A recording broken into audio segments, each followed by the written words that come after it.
मित्रों नमस्कार। Parameter of law channel पर आपका स्वागत है।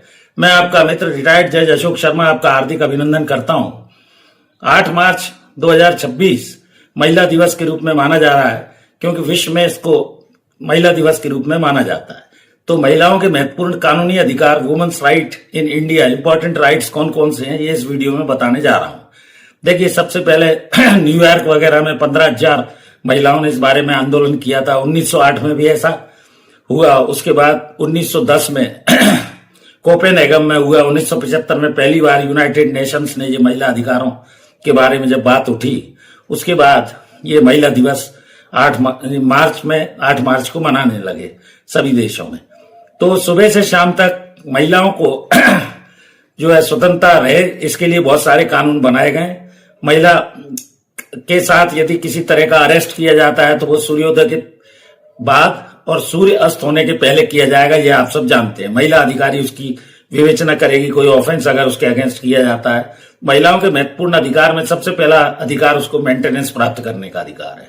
दूसरा, डोमेस्टिक वायलेंस से उसको 2005 के अधिनियम द्वारा, घरेलू हिंसा अधिनियम, कोई इकोनॉमिकल है, सेक्सुअल है, मेंटल है और फिजिकल कोई उसके साथ अत्याचार होता है तो वो इसमें रिपोर्ट कर सकती है। विक्टिम को प्रोटेक्शन दिया जाता है, कोर्ट इसमें वो देती है प्रोटेक्शन, संरक्षण।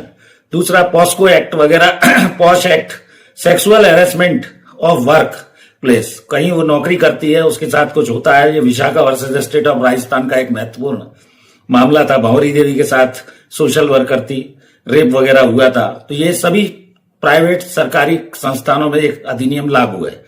नेक्स्ट है इसके अलावा डाउरी प्रोहिबिशन। जैसा आप जानते हैं कि दहेज लेना, दहेज देना दोनों अपराध होते हैं, तो डाउरी प्रोहिबिशन एक्ट के तहत भी महिला कार्यवाही कर सकती है। सेक्शन 3 और 5 में इस तरह की व्यवस्था दी गई है।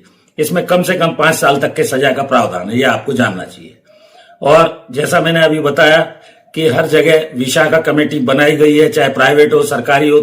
3-3, 4-4 माह में बैठक होती है। किसी तरह का अगर महिला के साथ कोई छेड़छाड़ या बदतमीजी या किसी तरह की कोई गलत आचरण होता है तो वो इसकी रिपोर्ट कर सकती है। मेंबर्स होते हैं, इसकी रिपोर्ट सरकार को भेजनी होती है। दूसरा है इसके अंदर मैटरनिटी बेनिफिट। 26 सप्ताह की छुट्टी जब महिला प्रेग्नेंट होती है उसको मिलना है। उसके साथ किसी तरह का इसमें भेदभाव नहीं किया जाएगा। शिशु की देखभाल के लिए वो बनाया जाएगा। 3 माह तक की इसमें सजा है। 5,000 रुपए तक के जुर्माने का प्रावधान है। यह आपको जानना चाहिए मैटरनिटी एक्ट में। प्योर जो प्री कंसेप्शन, प्री नेचुरल, बच्चा पेट में, गर्भ में, इसकी जांच नहीं होगी, ये भी एक ऑफेंस है। 1994 का ये एक्ट है, गर्भ धारण के बाद। तो इसके अंदर अल्ट्रासोनोग्राफी वगैरह से कई बार, तो इसके अंदर भी इन्होंने 3 साल तक की कैद और 10,000 का जुर्माने के प्रावधान रखे गए। ये हर महिला को जानना चाहिए। इक्वल रिम्यूनरेशन एक्ट ये कहता है equality before the law and equal protection of law. समान कार्य के लिए समान वेतन मिलेगा। महिला पुरुष में भेद नहीं किया जाएगा और इस तरह से ये व्यवस्था इनमें दी गई है। और प्रोहिबिशन ऑफ चाइल्ड में जैसा मैंने बताया, 18 और 21 साल से छोटे, 18 साल की महिला 21 साल शादी नहीं की जा सकती है। अगर ऐसा कोई करता है तो ये ऑफेंस है। 2 साल तक की सजा और 1 लाख रुपए तक का जुर्माने का प्रावधान है। इसके अलावा इंडिपेंडेंट जो इंडिसेंट रिप्रेजेंटेशन ऑफ वुमन, कोई उसकी गरिमा के खिलाफ अगर कोई कार्यवाही करता है तो ये भी ऑफेंस है। महिला के लिए महिला अधिकारी अरेस्ट करेगी, वही इन्वेस्टिगेशन करेगी। संभव यदि हुआ तो महिला से संबंधित मामलों की सुनवाई भी महिला जज के द्वारा की जाएगी। बहुत सारी व्यवस्थाएं ये सब कानून में रखी गई हैं जो आपको जानना चाहिए। तो इस तरह वुमेन्स राइट के बारे में मैंने कुछ मोटी मोटी बातें आपको बताई।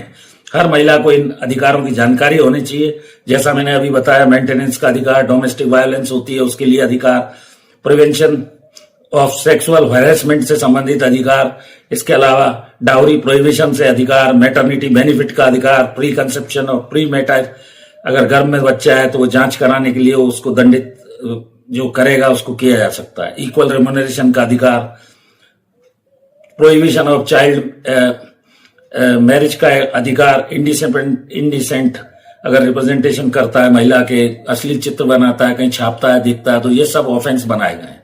ये आपको जानकारी होनी चाहिए। इस तरह मैंने महिलाओं के कुछ महत्वपूर्ण इंपॉर्टेंट अधिकारों को बताया। आप अपने महिला ग्रुप में भेजें, लोगों को भेजें, जिससे महिलाओं को अपने अधिकारों की जानकारी हो सके। मैं हृदय से आभारी हूं। एक और अनुरोध, मेरी धर्मपत्नी श्रीमती अर्चना शर्मा का भी यूट्यूब पर चैनल अर्चना आरटी हब के नाम से, कृपया उसे भी सब्सक्राइब करें। वीडियोस देखिए, लाइक कीजिए। धन्यवाद, नमस्कार।